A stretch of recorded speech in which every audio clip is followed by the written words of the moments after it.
आज के इस वीडियो में आपका स्वागत है बच्चों। आज हम पढ़ेंगे बाजार दर्शन, जो कक्षा 12वीं की आरोह पुस्तक में संकलित है। यह जैनेन्द्र जी द्वारा लिखा हुआ एक पाठ है। इस निबंध के अंतर्गत हम बाजारवाद और उपभोक्तावाद के बारे में पढ़ेंगे। लेखक कहता है कि एक मित्र उनके बाजार गए तो किसी मामूली चीज़ को लाने के लिए थे, लेकिन वो बहुत सारी चीज़ें खरीद करके ले आए। जब उनसे पूछा कि ये क्या है, इतनी सारी चीज़ें क्यों ले आए, तो इसके विषय में वो अपनी पत्नी को जिम्मेदार बताते हैं। हालांकि ये बात सही है कि कुछ हद तक महिलाएं इस बात के लिए जिम्मेदार पाई जाती हैं कि वे घर के अंदर माया जोड़ती हैं, और महिलाओं की ये प्रवृत्ति ठीक ही है, स्वीकार्य है समाज में। लेकिन इसके पीछे एक और बात है, जो खास बात है, वो है पैसे की पावर की, या पैसे की एनर्जी की, या पैसे की गर्मी की। वो है मनी बैग। पैसा पावर है, इस बात को लेखक बताते हैं। वो कहते हैं कि पैसे के सबूत के रूप में हम बहुत सारी चीज़ें अपने आसपास जमा करके रखते हैं। पैसे की परचेसिंग पावर के प्रयोग में ही उसका रस है, उसका आनंद है। लेकिन ऐसा नहीं है कि सब लोग इस प्रकार से सोचते हैं। कुछ लोग संयमी भी होते हैं। वे बड़ी बुद्धि और संयम पूर्वक पैसे को जोड़ते हैं, इकट्ठा करते हैं, और इस चीज़ को ज़रूरी नहीं समझते कि उस पैसे के पावर की परीक्षा ली जाए, प्रयोग की परीक्षा ली जाए। ऐसा ज़रूरी नहीं समझते। पैसे के जुड़े होने से ही उनका मन फूला रहता है, वे गर्व से भरे हुए रहते हैं। ये बात है कि वह सामान ज़रूरत की तरफ, जो सामान इनके मित्र लेकर के आए थे, वो ज़रूरत की वजह से लेके नहीं आए थे, वो केवल अपनी परचेसिंग पावर के अनुपात में लेकर के आए थे। अर्थात इसका ये मतलब है कि यदि और पैसा होता तो शायद वो मित्र उनके और अधिक बहुत सामान लेकर के आते। इसमें यहाँ एक और महत्वपूर्ण तत्व है जो इस बात का बढ़ावा देता है, वो है बाजार। बाजार बहुत महत्वपूर्ण होता है। बाजार इंसान को ललचाता है, आमंत्रित करता है, और आमंत्रित भी कुछ इस तरह से करता है कि वह आग्रह नहीं करता कि आइए हमें खरीदिए। वस्तुएं आग्रह नहीं करती कि हमें खरीदिए, क्योंकि यह मनुष्य की मनोवृत्ति होती है कि यदि कोई आग्रह करता है तो उस वस्तु के प्रति जो है तिरस्कार की भावना आती है। इस प्रकार से ऊंचा बाजार जो है वो मूक आमंत्रण देता है। वह चाह जगाता है, सीधा डायरेक्ट नहीं कहता है खरीदो। लेकिन जब वो चौक में खड़ा होता है, आदमी बाजार में खड़ा होता है, तो उसको लगता है कि यहाँ कितना अपरिमित है और उसके पास कितना सीमित सामान है। तो इस बात के लालच से वशीभूत होकर के वो बहुत सारी चीज़ें खरीद लेता है। इस प्रकार ये जो चौक का बाजार है उसे कामना से विकल बना करके छोड़ता है। और फिर विकल ही क्यों, लेखक कहता है वह असंतोष, घृणा और ईर्ष्या से मनुष्य को घायल कर देता है।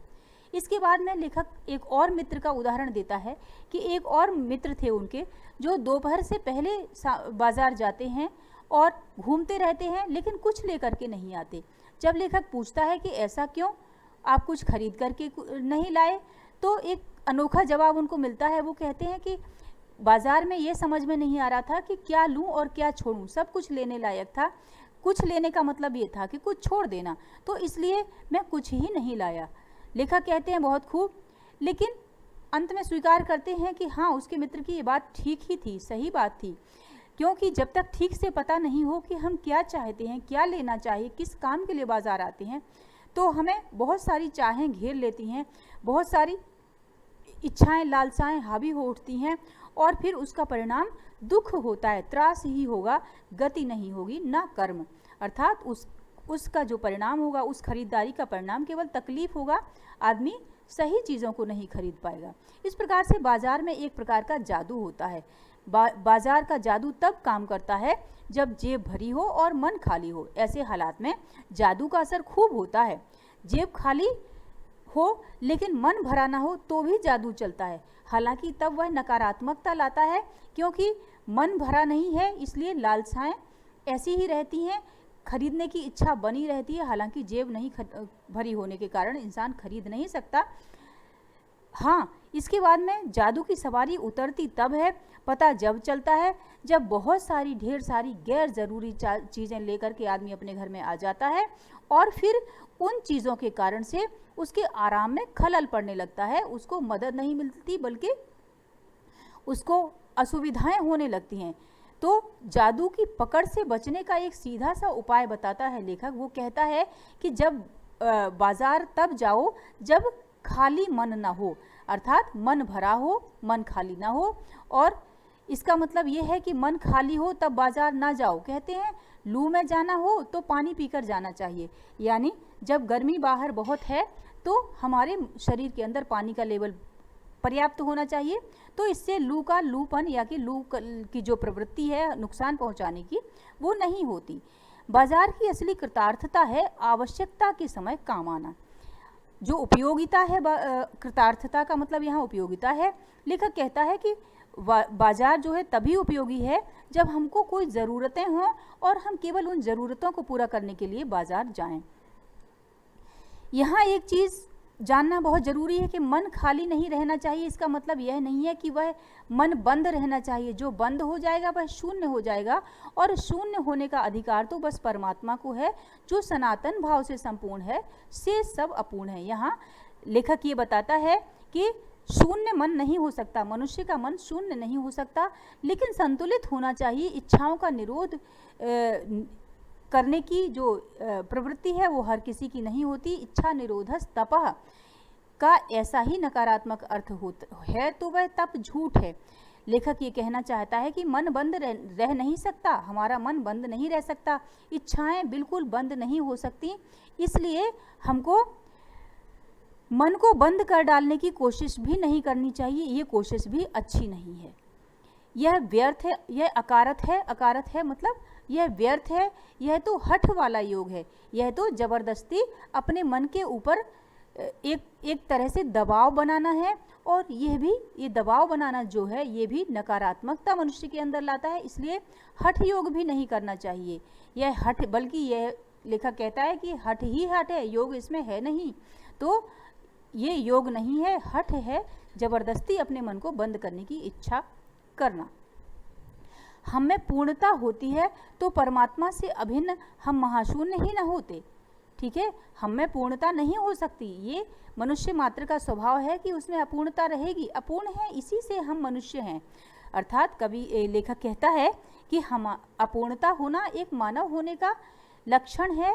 सच्चा ज्ञान सदा इसी अपूर्णता के बोध को हम में गहरा करता जाता है। जो सच्चा ज्ञान हमें जब प्राप्त होता है तो हम इस बात को स्वीकार करते हैं कि हमारा मन जो है अपूर्ण रहेगा ही रहेगा। ये मनुष्यत्व की निशानी है।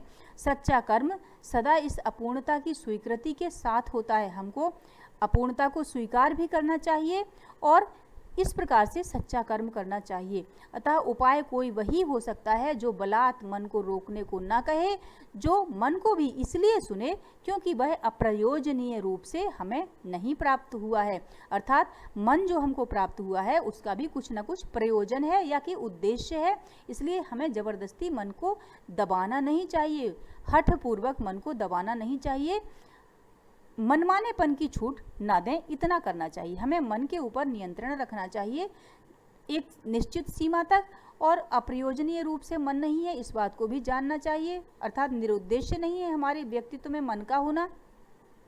तो ऐसा करने के लिए हम सिर्फ ये कर सकते हैं कि उसके मनमानेपन को ना स्वीकार करें। इसके बाद में एक बहुत सुंदर सा उदाहरण देते हैं लेखक। वो एक भगत जी का उदाहरण देते हैं। वो कहते हैं एक भगत जी रहा करते थे जो चूरन बेचते थे। ठीक इनके पड़ोस में रहा करते होंगे या कि कोई कल्पना होगी।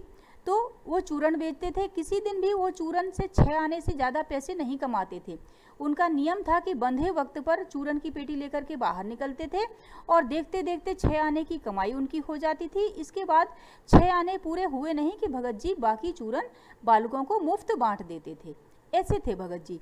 तो इसलिए लेखक कहता है कि भगत जी पर, ये चूरन वाले भगत जी थे जो, इनके ऊपर बाजार का कोई जादू नहीं चल पाता, कोई भी इनको आकर्षण नहीं था।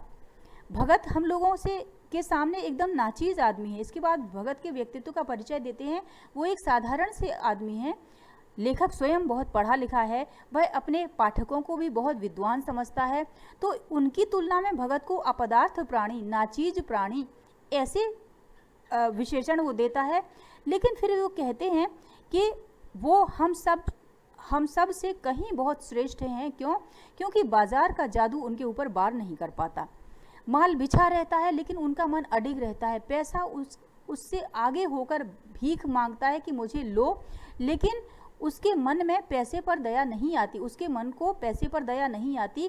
वे निर्मम व्यक्ति की भांति पैसे के गर्व को आहत कर देते हैं, उसे बिलखता छोड़ देते हैं, और फिर पैसे की व्यंग्य शक्ति की तो क्या ही चलेगी उनके सामने। तो इस प्रकार से पैसे की व्यंग्य शक्ति, पैसे का गर्व सारा उनके सामने कुंठित हो जाता है। पैसे की व्यंग्य शक्ति की सुनिए। इसके बाद में लेखक कहते हैं कि पैसे की व्यंग्य शक्ति भी निराली है। यदि कोई पैदल जा रहा है और बगल से कोई मोटर निकल जाती है तो वह सोचने के लिए विवश हो जाता है कि काश वह भी ऐसे माँ बाप के यहाँ पैदा हुआ होता जिनके पास मोटर होती, और इस प्रकार से वह इस हद तक उसकी सोच गिर जाती है कि वह अपने माता पिता जैसे पूज्य और सम्माननीय लोगों के प्रति भी कृतज्ञ हो जाता है। ये है व्यंग्य पैसे का, ये है पावर पैसे की। तो वह क्या बल है जो इस तीखे व्यंग्य के आगे ही अजेय नहीं रहता, बल्कि मानो उस व्यंग्य की क्रूरता को ही पिघला देता जो कि भगत जी के अंदर। लेखक कहता है कि वह ऐसा कौन सा बल है जो इस तीखे व्यंग्य के आगे अजेय ही नहीं रहता, बल्कि उस व्यंग्य की क्रूरता को ही पिघला देता। और ये बल किसके पास में है? ये भगत जी के पास में है। इसको लोग स्पिरिचुअल कहते हैं। स्पिरिचुअल मतलब आध्यात्मिकता। जहाँ तृष्णा है, बटोर रखने की स्पृहा है, स्पृहा मतलब इच्छा, ढेर सारा सामान इकट्ठा करने की, बटोरने की इच्छा है, वहाँ उस बल का बीज नहीं है। स्पिरिचुअलिटी का बीज वहाँ नहीं होता। जहाँ पर तृष्णा होती है, ढेर सारा सामान इकट्ठा करने की लालसा होती है, वहाँ नहीं होती, वहाँ ये बल नहीं होता। निर्बल ही धन की ओर झुकता है। लेखक कहता है कि वह व्यक्ति निर्बल है जो धन की ओर जिसका झुकाव होता है, वैभव की जिसमें चाह होती है। इसका मतलब उसके अंदर स्पिरिचुअलिटी वाला जो बल है वो नहीं है। मनुष्य पर धन की और चेतन पर जड़ की विजय है। ठीक है, लेखक कहता है कि मनुष्य के ऊपर धन की विजय और उसकी चेतना पर जड़ता की विजय है। जब मनुष्य धन की ओर आकृष्ट होता है, बाजार की ओर आकृष्ट होता है, तो इसका मतलब उसकी चेतना पर जड़ पदार्थों ने विजय प्राप्त कर ली है। इसके बाद फिर से भगत जी का उदाहरण देता है। वो आगे बताते हैं लेखक कि भगत जी बाजार चौक में दिखे इनको एक बार। इन्होंने उनसे जो जयराम करके अभिवादन करना है वो भी किया। भगत जी ने भी उसको मुस्कुरा के स्वीकार किया। बहुत सारे लोग वहाँ ऐसे थे जो चाहते थे कि भगत जी उनको पहचाने, तो भगत जी ने भी सबको हंसकर पहचाना भी, सबका अभिवादन लिया भी, सबको अभिवादन दिया भी। और इसके बाद वो बाजार से यूं चले जाते हैं कि उनकी आंखें खुली हैं, मन तुष्ट है, मग्न है, और इस प्रकार से चौक बाजार से वो चले जाते हैं, पार होते चले जाते हैं। और कहाँ रुकते हैं तो एक छोटी सी पंसारी की दुकान पर रुकते हैं, जहाँ 2-4 आने की वो चीज़ें अपने काम की खरीदते हैं और चले आते हैं। बाजार से हठपूर्वक विमुखता उनमें नहीं है। मतलब यहाँ हम देखते हैं कि वे ज़बरदस्ती अपने मन को खींच नहीं रहे होते हैं। उनमें और उनके मन में कोई संघर्ष की स्थिति नहीं होती है। लेकिन अगर उन्हें जीरा और काला नमक चाहिए है तो सारे चौक बाजार की सत्ता उनके लिए तभी तक उपयोगी है जब तक वहाँ जीरा और काला नमक मिलता है। ज़रूरत भर जीरा वहाँ से ले लिया और फिर सारा चौक उनके लिए आसानी से नहीं के बराबर हो जाता है। इस प्रकार से उनको अपनी आवश्यकता का पूरा पता है और उस आवश्यकता को कहाँ पूर्ण होना है वो पता है। इसके अलावा बाकी की सारी चीज़ें उनके लिए बेमतलब हैं, बेमाने हैं। यहाँ हम देखते हैं भगत जी का व्यक्तित्व कि वो बलपूर्वक अपने मन को नहीं खींचते हैं कि मन उन दुकानों की तरफ, उस सजे हुए मार्केट की तरफ जा रहा है और वे अपने आप को पीछे खींच रहे हैं, ऐसा वे नहीं करते होते हैं। बाजार को सार्थकता भी वही मनुष्य दे सकता है जो जानता है कि वह क्या चाहता है। जो नहीं जानते कि वे क्या चाहते हैं, वे केवल अपनी परचेसिंग पावर के गर्व में एक विनाशक शक्ति, एक शैतानी शक्ति, एक व्यंग्य की शक्ति को ही बाजार देते हैं। अर्थात कहने का मतलब ये है कि जिनको अपनी आवश्यकता का पता नहीं है लेकिन उनके पास पैसा है, तो केवल अपने उस गर्व को तुष्ट करने के लिए बाजार की विनाशक शक्ति को पावर देते हैं, शक्ति देते हैं। और ऐसे लोग जो होते हैं वो बाजार का बाजारूपन बढ़ाते हैं, ऐसे लोग कपट बढ़ाते हैं, ऐसे लोग सद्भाव को कम कर देते हैं और आपस में फिर बाजार और उनका संबंध जो है आपस में सुहृद पड़ोसी और भाई भाई का नहीं रह जा कर के वे केवल कोरे ग्राहक और बेचक की तरह व्यवहार करने लगते हैं और एक दूसरे को ठगने में ही उनका उद्देश्य होता है, एक दूसरे को ठगने की घात लगाए रखते हैं। एक की हानि में दूसरा अपना लाभ देखता है। यदि ग्राहक जो है हानि पाता है तो बेचक जो है लाभ पाता है और बेचक अगर की हानि होती है तो ग्राहक का लाभ होता है। इस प्रकार से इन दोनों में एक विचित्र प्रकार की कटुता भरी स्पर्धा आ जाती है। इस प्रकार का बाजार आवश्यकताओं का आदान प्रदान नहीं करता बल्कि शोषण को बढ़ावा देता है। यहाँ कपट सफल होता है, निष्कपट लोग शिकार होते हैं। ऐसे बाजार मानवता के लिए बहुत विडंबना है। ऐसे बाजारों का जो व्यक्ति पोषण करता है वह अर्थशास्त्र को सरासर औंधा कर देता है। अर्थात ऐसे बाजार का पोषण जो करना है वह सरासर अर्थशास्त्र को औंधा कर देना है। यह एक मायावी शास्त्र है और अर्थशास्त्र नहीं बल्कि अनीति शास्त्र है। यहाँ पर बाजार की अनीति शास्त्र से समानता दिखाई गई है क्योंकि वह आवश्यकताओं को पूरा करने के अतिरिक्त या के बजाय शोषण और कपट को बढ़ावा देता है। तो इसके साथ ही इस पाठ का ये एक्सप्लेनेशन पूरा होता है। आशा है कि आपके लिए ये वीडियो बड़ा उपयोगी साबित होगा। एक नए वीडियो के साथ मैं पुनः उपस्थित होती हूँ। तब तक के लिए हैव अ नाइस टाइम। धन्यवाद। Thank you very much.